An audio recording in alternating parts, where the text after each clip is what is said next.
Hello, my name is Allison McManus, and I work with 4 and 5-year-olds at Papago Elementary School.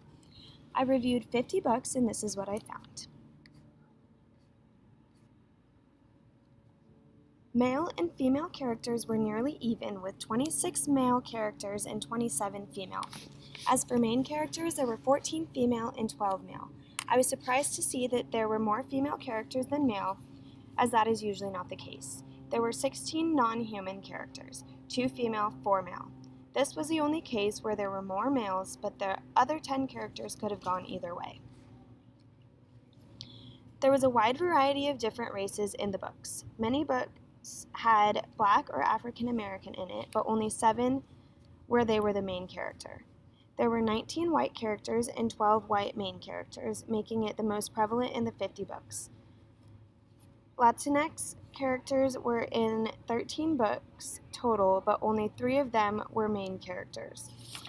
I would have liked to see more Latinx characters since most of the students in my class are Latinx.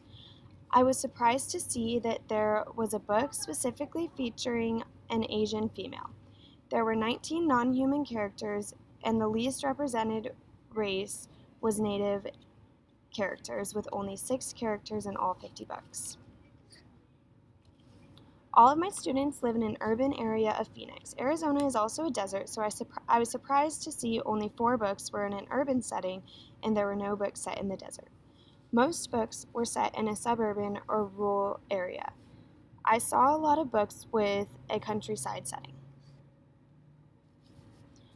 One book had a child in a wheelchair. This child was on one page and had no speaking part in the book. This was a very stereotypical representation of a disabled child. Although there are no disabled students in my class, I still think it is important to teach the children about kids with disabilities, so as they encounter it in their lives, they are not shocked and know how to react.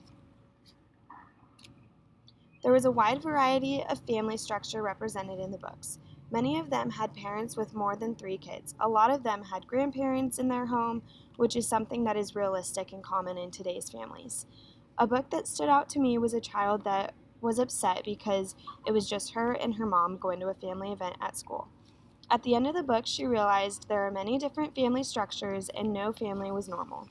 Although there were no lesbian, gay, bisexual, or transgender parents, I think that book can give children confidence no matter what their home life is.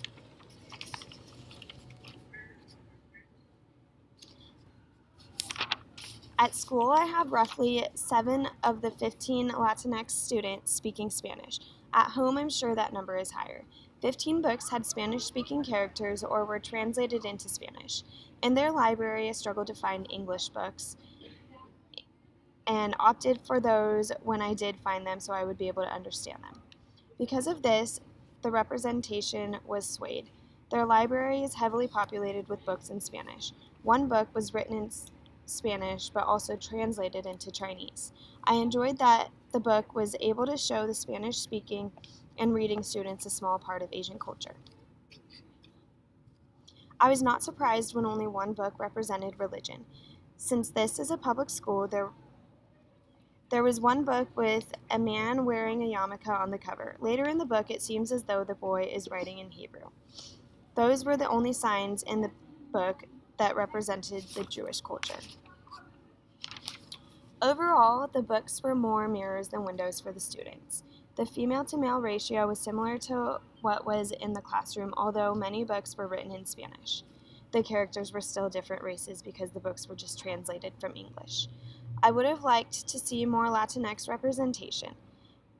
The most represented were white and Black or African American characters, which is the least represented race in my classroom.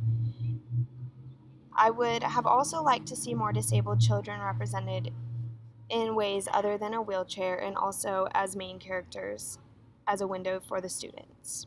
The books did a wonderful job representing different family structures, which in turn build confidence in my students.